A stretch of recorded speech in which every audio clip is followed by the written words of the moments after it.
On the news at 7, Governor Aiyedatiwa sees cocoa sector reforms, urges collaboration, innovation at stakeholders workshop.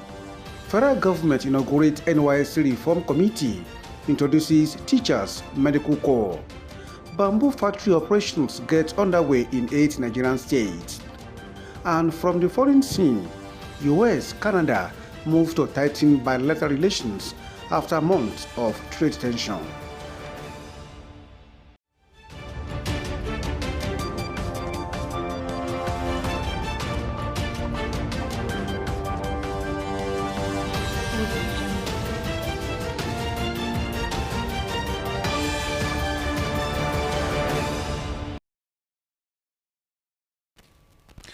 Good evening and welcome to News at 7 Osrc TV. Kunle Ariyo is my name.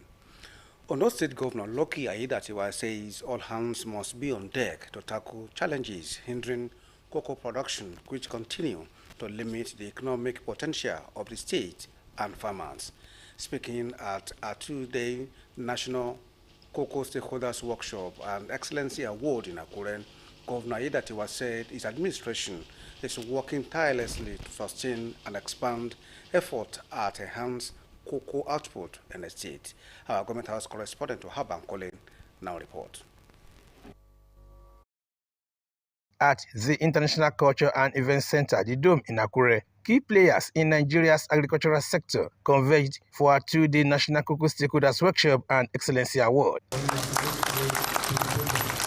Organized by the Cocoa Association of Nigeria, the event brought together stakeholders from across the country to chart a path for improved production and sustainable solutions to challenges facing cocoa farmers. The national president of the association, Mr. Mufutau Abolarinwa, commended Ondo State for its leadership role in cocoa production. He described the workshop as a platform to align Nigeria's cocoa sector with global best practices. As we engage in meaningful dialogue on how to overcome prevailing challenges and tap into emerging opportunities. In their messages of goodwill, some stakeholders expressed optimism that cocoa can significantly contribute to solving Nigeria's foreign exchange challenges. They noted that emerging structures are paving the way for a brighter future in the industry.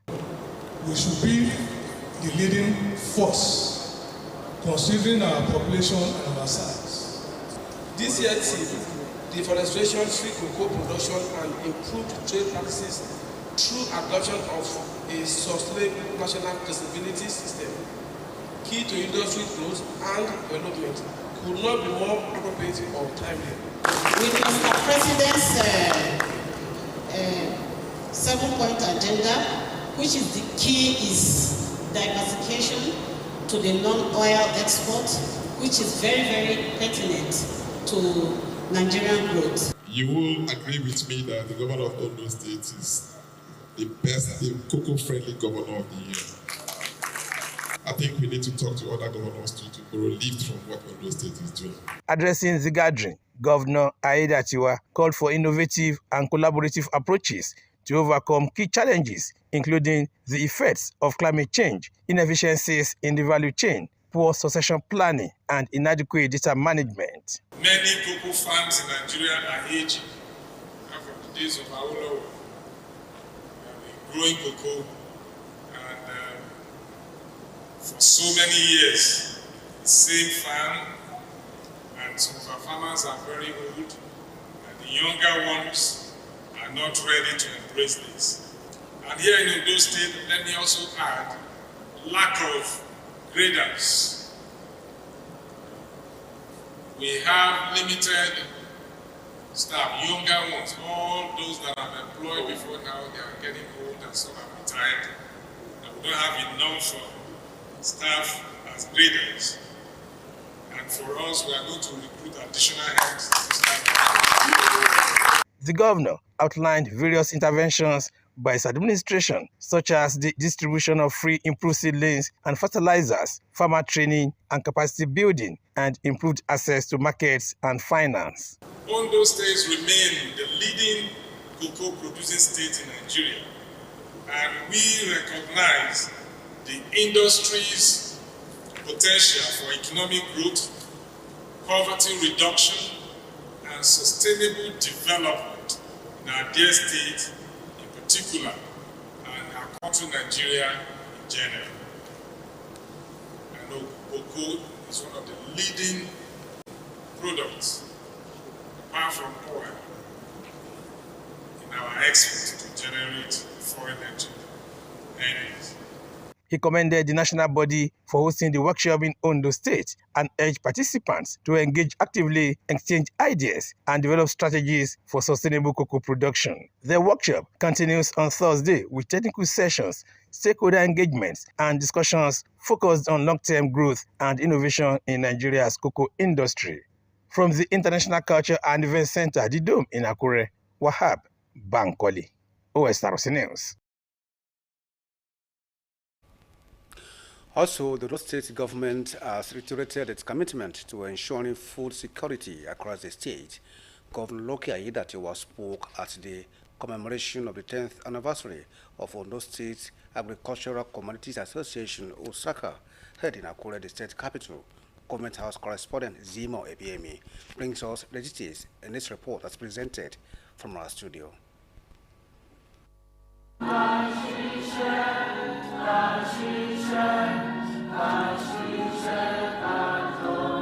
Key players in the health sector, including government representatives, are gathered for the opening of a 3-day strategic plan development for the prevention and control of HIV and AIDS in Ondo State. The meeting, organized by the Ondo State Agency for the Control of AIDS, Osrc, in collaboration with the National Agency for the Control of AIDS, NACA.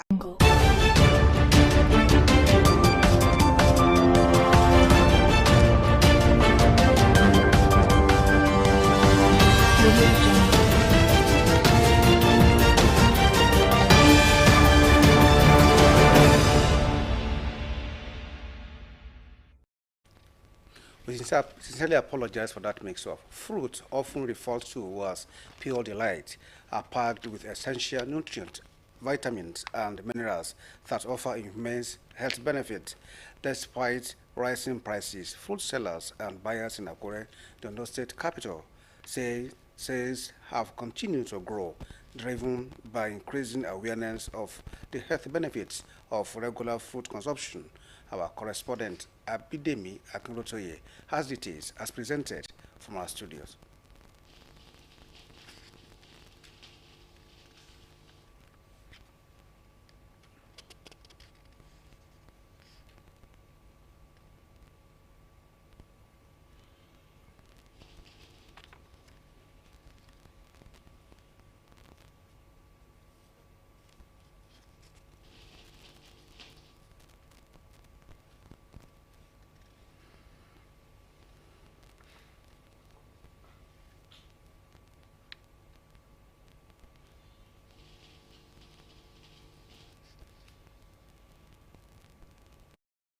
Fruits are sweet, fleshy products of plants, typically containing seeds, and they play a vital role in human and animal nutrition. From apples to mangoes, grapes to papayas, and watermelons to pineapples, the fruit basket is globally diverse and delicious. These natural treats are rich in vitamin C, potassium, and dietary fiber. They help prevent heart disease, diabetes, obesity, and even certain types of cancer, earning them the title Nature's Medicine. Beyond disease prevention, fruits aid digestion, promote healthy skin, and boost brain function, especially in children. Nutritionists are therefore advocating for increased fruit intake in school meals and family diets. According to our nutritionist, Kike Lomo Adejumo, fruits are essential to our balanced diet and offer wide-ranging benefits. The minerals and vitamins, which are very, very good for the body. And let me take, for instance, the vitamin A. The vitamin A, although it's not present as vitamin A, it's present in the fruit as carotenoid, but the body can process it, can convert it to to vitamin A. That is our carrots and also other fruits too. You have the mango, a lot of vitamin C in the mango. You know what vitamin C is? It prevents scurvy, and also so many other fruits that we have. And you can take any one that is in season.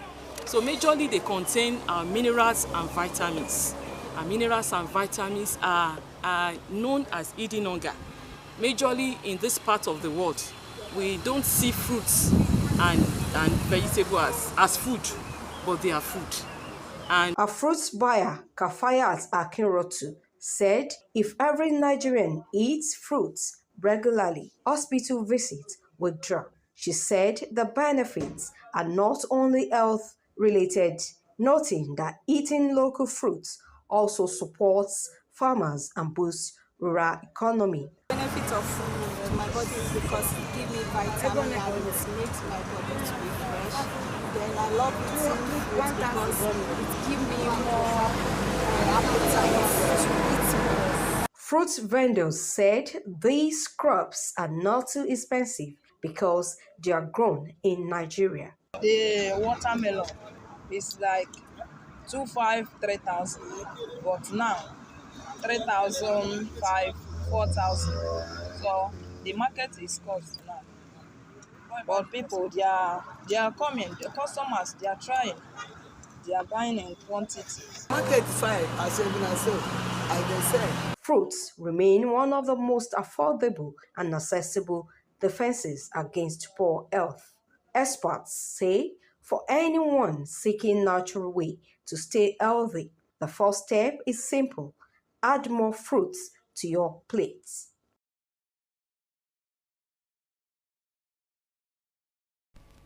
We now go back to our story on Osrc. The Ondo State government has reiterated its commitment to ensuring food security across the state. Governor Loki Aiyedatiwa spoke at the commemoration of the 10th anniversary of Ondo State Agricultural Commodities Association, Osrc, held in Akure, the state capital. Government House correspondent Zima Ebiemi has a report as presented from our studios. The 10th anniversary of Ondo State's Agricultural Commodities Association, Osrc, brought together stakeholders and dignitaries from across the agricultural sector to deliberate on ways to advance food production in the state. Speaking at the event, Ondo State Governor Lucky Aiyedatiwa, represented by his deputy, Dr. Laide Adelami, commended the association for its role in promoting food sustainability. Aiyedatiwa reiterated the state government's commitment to providing a conducive environment for farmers to thrive.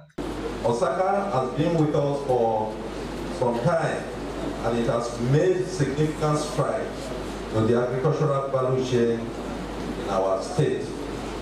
As a state government, we are proud of our achievements, and we are delighted to partner and associate with you at all times. The association has no doubt come of age. I salute your strides in agriculture and support your farmers association in Ondo State. Your dedication to improving the lives of farmers and the agricultural sector is truly commendable. He emphasized the importance of securing lives and property, while also urging farmers to redouble their efforts to complement government's initiatives aimed at boosting food production in Ondo State. It is our hope that through agriculture we can propel growth and development in both our urban and rural areas through the provision of jobs to our teeming youth. In the process, lifting our people out of poverty and improving on their socio-economic welfare. In his remarks, Chairman of Osrc, Abiodun Adejo, expressed appreciation to the state government for its continued support for the agricultural sector. Well, the challenges is that farmers has had in the past a lot of problems with associations, especially when we're Farmers Congress. All of us were with Farmers Congress, remember? And the whole thing went into oblivion. So when you talk to farmers now, I said there is a society, they are very skeptical about it. But we thank God, we are bringing them back gradually, and we are getting stronger. And that thing that is giving us that hope that we are going to run this state very well in agriculture is that the government himself is very ready to face agriculture and agribusiness. So with that, we are very sure that Ondo State will go higher in agriculture. He noted that despite numerous challenges, farmers in the state remain determined to contribute significantly to food sufficiency. Mr. Adejo also called on governments at all levels to provide additional support to boost productivity. The federal government has set up a committee to reform the National Youth Service Corps, NYSC. The move comes amidst growing concerns over the safety of corps members.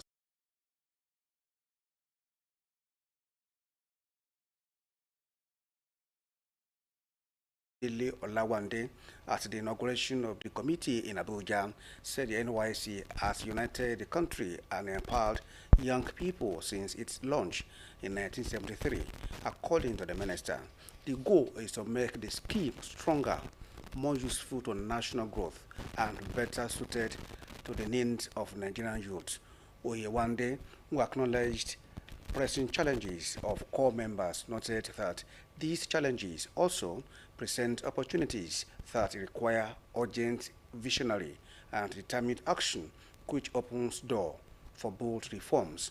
The committee has said would review how the NYSC operates, assess current NYSC policies, gather public input nationwide, and propose updates to laws and operations. We'll take a break now. When we'll come back, we'll give you more stories on the news at 7 today. Please do stay with us.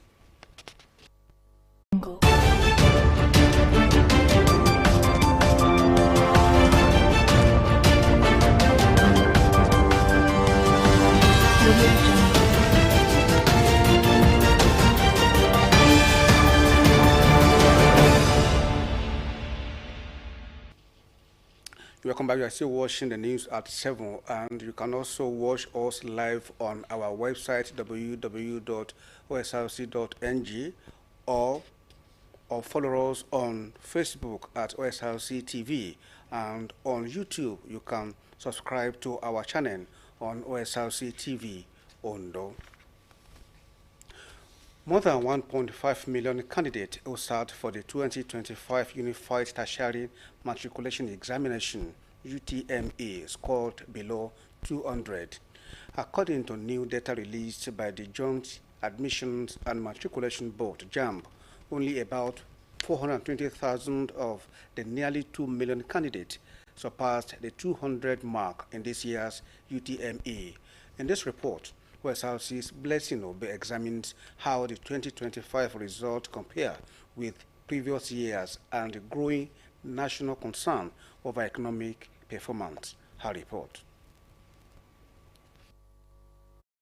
On May 5th, the Joint Admissions and Matriculation Board released the performance breakdown for the 2025 UTME. The figures are worrying. 78.5% of candidates scored below 200, while just 22.15% scored above. Comparatively, in 2024, 76% fell below the 200 mark, while 28% scored above, indicating a 2% rise in low scores and a 6% drop in higher performance. These numbers have sparked concern about the implications for university admissions. Some analysts linked the decline to the increasing influence of negative feedback on Nigerians' education, which bettered the school na scam mentality and the growing appeal of quick money schemes, which continue to erode the value young people place on education. Experts also point to universities lowering cutoff marks as a response to consistent drops in performance. Reacting to the trend, Professor Taiwo Amos,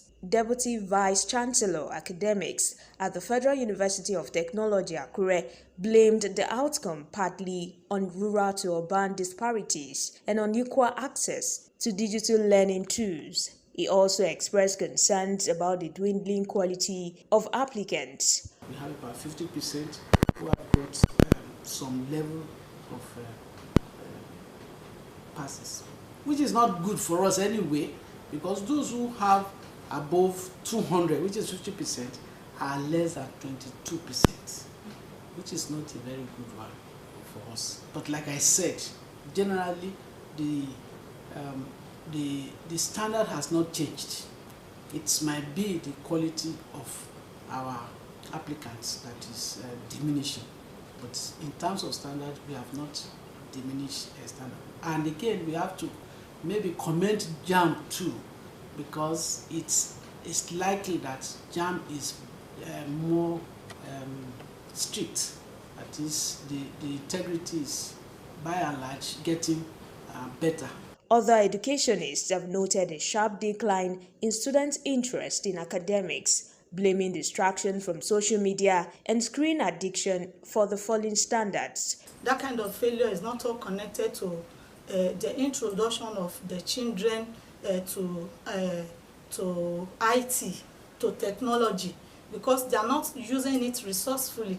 Many of these children now, when you see them, instead of them to be concentrating on their studies, what they do most is pressing their phones. Is a reflection of the whole what the society has become, has turned to, and it has become degenerated, that it should be a concern to all of us now to ensure that we all come together to see that this issue is resolved. With only a fraction of students scoring above the 200 mark, gaining admission into competitive courses in federal and top-ranking state universities may be more difficult this year. However, candidates with scores below 200 still have opportunities, particularly in polytechnics, colleges of education, and private institutions, many of which have adjusted their cut-off marks in line with national trends. The 2025 UTME results underscore the urgent need for reforms in Nigeria's education system.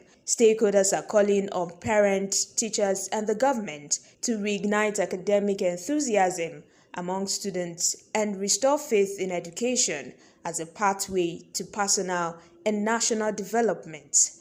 Blessing Obe, Osrc News. The federal government has commenced the development of a bamboo processing factory in Kogi State as part of efforts to provide alternatives. Minister of Environment Balarabe Lawal, who spoke at the 7th edition of 2025 Ministerial Press Briefing in Abuja, noted that bamboo offers a viable substitute for tree as a source of cooking fuel and other products. He stated that the ministry has commenced implementation of a bamboo development factory in Kogi to promote bamboo and return economy in Nigeria, in line with the diversification drive of the Renewed Hope administration. The minister of 7 more bamboo factories are ongoing in Ogun, Cross Rivers, Kaduna, Edo, Benue, Ekiti, and Taraba states. The House of Representatives has called on the federal government to provide free screening and subsidized treatment for patients suffering from all stages of cancer in the country. The decision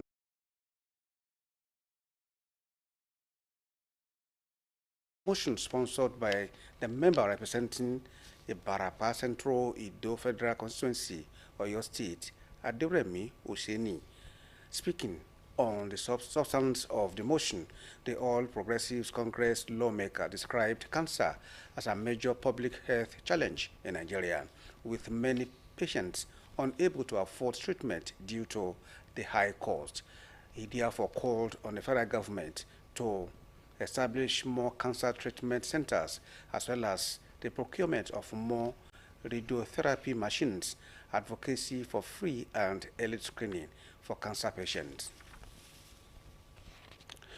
And straight to the foreign scene now, the United Kingdom is considering new immigration measures that could make it harder for citizens of Nigeria, Pakistan, and Sri Lanka to obtain visa, citing high rates of overstays and subsequent asylum claims. According to information by London News, The Times, the UK Home Office is preparing to introduce stricter visa policies targeting nationalities identified as having a greater livelihood of remaining in the country beyond the terms of their visas. In recent years, there has been a surge in the number of Nigerians relocating abroad in search of greener pastures, a phenomenon now popularly known as Japa in Nigeria. UK authorities say a pattern of individuals arriving on work or study permit and later seeking asylum trigger the proposed restrictions. A spokesperson for the Home Office confirmed that a forthcoming immigration white paper will outline steps to reform the system. U.S. President Donald Trump has met Canadian Prime Minister Mark Carney in the Oval Office following a tense period in U.S.-Canada relations marked by tit-for-tat tariffs. The leaders discussed trade, diplomacy, and Trump's controversial comment about annexing Canada as the 51st state in idea firmly rejected by Carney. Wura Olami Olanipekun reports. With the flags of neighbors and one-time close friends fluttering, the Prime Minister's limousine arrives at the White House, President Trump meeting him at the door. The two leaders then held a sprawling conversation with the media, President Trump dominating the discussion and insisting he would still like to see Canada become the 51st state of the United States. You know, as a real estate developer, I'm a real estate developer at heart. When you get rid of that artificially drawn line, somebody drew that line many years ago with like a ruler, just a straight line right across the top of the country. When you look at that beautiful formation when it's together, I'm a very artistic person, but when I looked at that beauty, I said that's the way it was meant to be. But I do feel it's much better for Canada. As you know from real estate, there are some places that are never for sale. That's true. We're sitting in one right now, Buckingham Palace that you visited as well. That's true. And having met with the owners of Canada over the course of the campaign last several months, it's not for sale, won't be for sale ever. President Trump said he will not change his mind on the tariffs he's introduced against the U.S. second largest trading partner. We, because of past thinking of people, we have a tremendous deficit with Canada. In other words, they have a surplus with us, and there's no reason for us to be subsidizing Canada. There is no U.S. subsidy of Canada, but the Prime Minister did not publicly contradict the President on the falsehood, preferring to take a wider view. There are much bigger forces involved, and this will take some time and some discussions, and that's why we're here, to have those discussions. On the face of it, the leaders engaged amicably. But if the Prime get the U.S. President to change tack here, he left the White House empty-handed. Olami Olanipekun, Osrc News. With that report, we have come to the end of the news at 7 today. But before you go, let's take another look at the main point. The Ondo State Governor Loki Aiyedatiwa has called for concerted effort to boost cocoa production and tackle industry challenges while promising conducive environment for farmers. Also brought to you that the federal government of Nigeria has set up a committee to reform the NYSC, focusing on safety, policy review, public input, and improved relevance. The federal government has set up plans in motion to establish bamboo factory in Kogi and 7 other states as sustainable alternatives to tree felling. And finally, we told you that U.S. President Donald Trump has met with Canadian Prime Minister to ease trade tensions towards stronger bilateral relations. And that's it on the news at 7. Thanks for watching. Good evening.